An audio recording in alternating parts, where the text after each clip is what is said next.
Assalamualaikum warahmatullahi wabarakatuh. Bertemu lagi dengan saya, Ibu Lailatul Arofah, dalam tugas mata kuliah Inovasi Pengelolaan Lembaga Pendidikan Islam.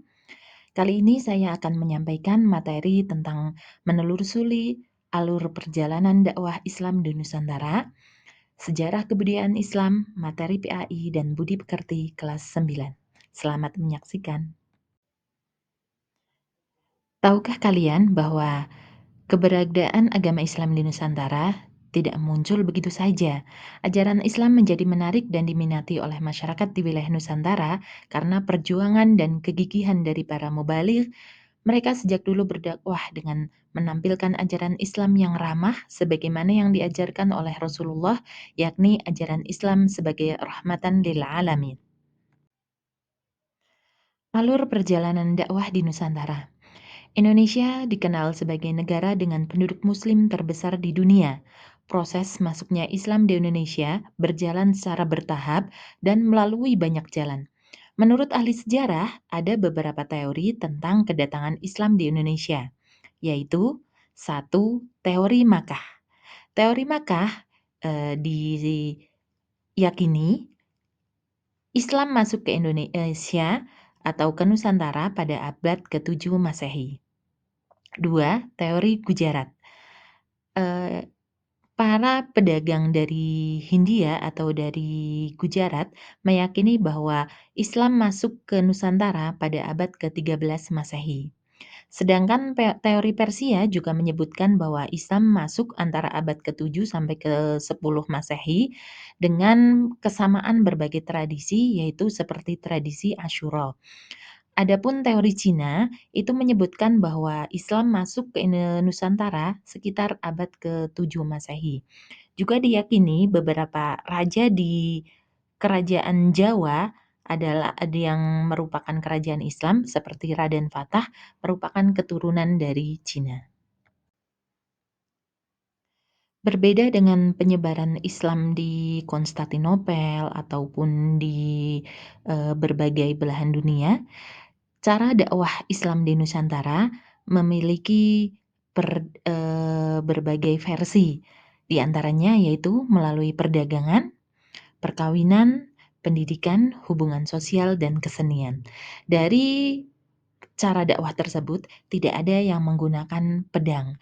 Makanya Islam masih bertahan di Nusantara sampai saat ini karena tidak menggunakan kekerasan. Baik teman-teman sekalian, marilah kita mempelajari perjalanan dakwah Islam di Sumatera. Sumatera yang merupakan pulau paling ujung dari Indonesia memiliki kerajaan Islam yang luar biasa besar pada masanya dengan dakwah dan juga keyakinan Islam. Di antaranya Kerajaan Perlak, Kerajaan Samudra Pasai, Kesultanan Aceh, Kerajaan Pagaruyung, Kesultanan Palembang, Kerajaan Kampar, Kesultanan Johor Riau, Kesultanan Siak Sri Indrapura, Kerajaan Indragiri, Kesultanan Riau, Kesultanan Jambi.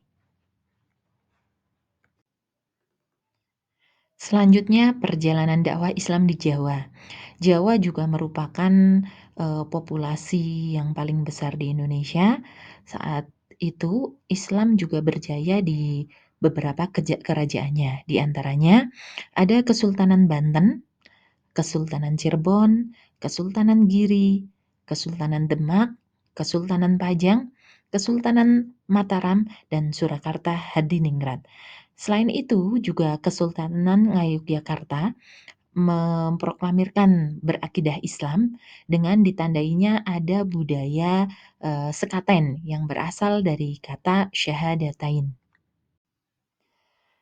Baik, kita melanjutkan perjalanan dakwah di Kalimantan. Di Kalimantan sendiri juga banyak sekali kesultanan dan kerajaan yang berakidah Islam. Pertama adalah Kesultanan Pontianak, Kesultanan Sambas, Kesultanan Kuta Waringin, Kesultanan Banjar, Kesultanan Pagatan, Kesultanan Tidung, Kesultanan Bulungan, Kesultanan Paser, Kesultanan Kutai, Kesultanan Berau, Kesultanan Sembaliung, Kesultanan Banjar, Kesultanan Pagatan, dan Kesultanan Gunung Tabur. Ya, selanjutnya perjalanan dakwah di Papua. Kebanyakan kerajaan Islam yang di Papua berada di daerah pesisir. Di antaranya ada Kerajaan Waigeo, Kerajaan Salawati, dan Kerajaan Sailolof. Mereka adalah kerajaan Islam yang ada di Papua. Maluku sendiri memiliki beberapa kerajaan besar dan sangat berpengaruh saat itu, yaitu Kerajaan Tidore, Kerajaan Ternate, dan Kesultanan Bacar. Perjalanan dakwah Islam di Nusa Tenggara. Sering kita dengar istilah Tubagus ataupun ustadz yang ada di NTT atau NTB ya, itu merupakan asli dari ataupun budaya dari Kerajaan Salaparang pada tahun 1624 Masehi. Sekian yang dapat kami sampaikan tentang penyebaran dan perjalanan Islam di Nusantara. Yang jelas, Islam ada di Indonesia karena Islam masuk dengan damai. Makanya tidak ada kekerasan, tidak ada pertumpahan darah, dan tidak ada perbedaan status sosial dalam Islam. Wallahu a'lam bishawab. Semoga bermanfaat. Wassalamualaikum warahmatullahi wabarakatuh.